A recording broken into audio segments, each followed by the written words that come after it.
people are scared of you.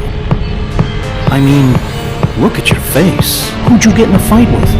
A fable, right? Should've walked out of here when you had the chance.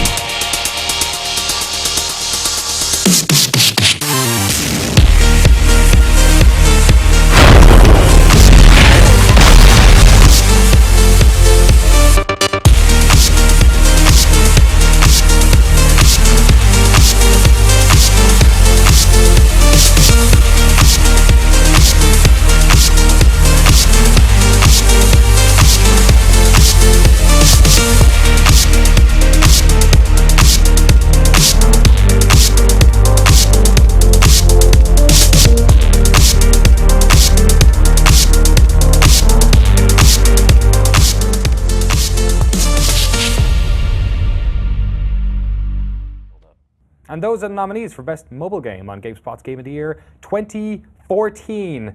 All right, a nice breath there. Games which could come out on consoles and PCs, games which are very much handheld phone games, and then games that you can basically play on whatever platform you want. Which is totally indicative of the whole mobile experience. I mean, Yes. you know, it casts a huge net, so this category is tough to like sort of narrow it down because people play on different size mobile devices in so many different ways. That's what makes it a really cool, diverse This used category. to be best phone game. Like, that's what you'd think of. You'd think of, oh, games I could play there, because we've already got categories for stuff like 3DS and Vita, so they're not in here. This is more like tablets and whatnot. But there's so many ways to play these games. And one of the games which is arguably played on PC as much as it is on mobile devices is Hearthstone. And that's one of the arguments that we talked a lot about. Is this an award for a game that you are going to play while you're waiting, or is this a game that, like with Hearthstone, where you're sitting at home and this is an experience where you need Wi-Fi and it's a very in-depth, like this isn't something that you're just playing to pass the time. When you get into Hearthstone, it is an all knockdown, drag-out fight to win over your opponent. And Blizzard just does such a great job of making a free-to-play game feel like it has so much behind it. It doesn't feel like just a kind of a quick cash-in. It feels like they put all of the love of all of the Blizzard properties, all of the Warcraft properties behind it. And the incredible depth of the decks people build and the strategic interplay, and how even this week how fired up everyone is getting about the updates and the new cards and stuff like that. It's just incredible. Hearthstone definitely a strong contender in our nominees this year. A completely different type of mobile experience, sort of a personal and one you'd play, I guess, while you're sort of in your bed just before sleep is how I've been playing it. Monument Valley. Yeah, so I don't really like to distinguish the mobile games that way personally. Like, yeah, maybe that's where you play it. Maybe Hearthstone is like a bigger experience, but I think Monument Valley is not like it stands on its own for the quality of its art, for the inventiveness of its levels and its atmosphere. And I hate to say like, oh, it's one of the best games that you would just play like on the bus or something. Right. Like, you don't want to qualify it. No, I don't want to. I think it's a great game that happens to be on mobile and is like a really unique artistic experience that, I mean, even on any platform would be great. You know, it doesn't have to be mobile. One of the things we're used to on mobile games is as companies taking established franchises and then sort of making mobile versions of them, which are either terrible copycats of the core gameplay of the actual game or just throwaway nonsense. Or like a companion app. Yeah, something like that. It turns out Hitman Go is actually pretty great. I know, there was such a surprise that when they announced Hitman Go, I thought it would just kind of be something that's a throwaway, like you're not going to want to play it. But they take that Hitman aesthetic and they put it into like a board game wrapper, and it makes you feel like you're playing Hitman, but from the point of view of playing a board game, and you're still using stealth and you're still using, well, in some cases you use stealth, but you have to use your brain in ways that Hitman always challenges you, that you're not just looking for the most direct route out of someplace. You want to assassinate your targets or get out stealthily without being found. It is this really fascinating distillation of that formula, and you almost imagine that like, maybe the game designers, this is like how they work out level design for a full-fledged Hitman game, right? Like, all right, so in the tennis club level, we're gonna have these pathways and stuff like that. Sort of flow chart or something. But yeah, but the sort of mental challenge is still there, even when you break it down.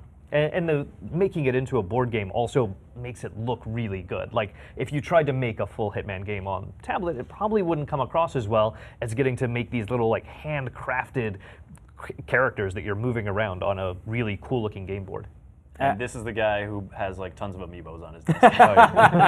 Yeah, good point. Another game which a lot of folks in our meetings, or at least these types of games, have been playing on PC or on console. The Wolf Among Us has made it onto the nominees list for best mobile game. What do you think it is about the Wolf Among Us that gets it into this category? I think this is one of the this game is sort of indicative more than like Hearthstone of the sort of the parity of experience between mobile, console, PC. Not that every experience is going to be the same, but that like the quality heights you can reach are equal across the board. And I think Wolf Among Us is a game that a lot of people in our discussions enjoyed on console and enjoyed on PC and enjoyed on mobile. And so it's sort of, that becomes part of the discussion as well. Like, how does it get there? But I think, the way that this is, the story-focused aspect, the episodic aspect, really make it like a book you read before you go to bed. Like it fills that kind of place niche. Or like I'm sitting out on the porch, I'm playing it, and like mobile discussions are kind of hard to divorce from where you are when you're playing it, but I think no matter where you are with A Wolf Among Us, it draws you in because that world is so unique, because what they do with the world is so fascinating. And honestly, personally, I didn't really like episode 1. It didn't really jive with my enjoyment of the Fables franchise in graphic novel form. But then I think over the course of the season, they just developed it into something really, really awesome. One of the best things they did was actually get those chapters out in relatively quick succession as well, which is not something Telltale have always done. And I guess our last nominee, I can hear the chat already. Why isn't 2048 in there? Why did Threes make the cut? Well, Threes is the original, man! So yeah, if you're arguing for 2048, you are just completely in the wrong. Threes are they made this idea, 2048, is not only easier, but it's not as much fun. It's not as lovingly crafted as Threes is. I mean, when you look at the little art for the card characters that they made, it's adorable. Look and at that 768, it's so cool! Yeah, he has horns and wings, but Threes is definitely the more traditional phone game. When you think of like, oh, I'm going to play something on my phone, this is the thing you do to pass the time. But it draws you in. The more you play it, the more you learn what those strategies are, and that there is more than you're not just randomly sliding things around on the board. There's a definite order to this chaos. There's that thinking ahead, move after move, and like anticipating what's coming next. And sometimes you know what it's going to be, but other times you're like playing probabilities and based on your previous experience. And then you get into the whole leaderboard battle with Mark Walton in the UK, who's got like a 6-figure score. Son of a hacks. Yeah. But yeah, I mean, the amount. I think that Threes is one of the few games for me that is responsible for me missing a stop on my train ride home. Yeah. Awesome. Great, that's an interesting 5 nominees. It's going to be real interesting to see who wins that one. December 11th on GameSpot.com is when we'll be announcing the winner of our best mobile game.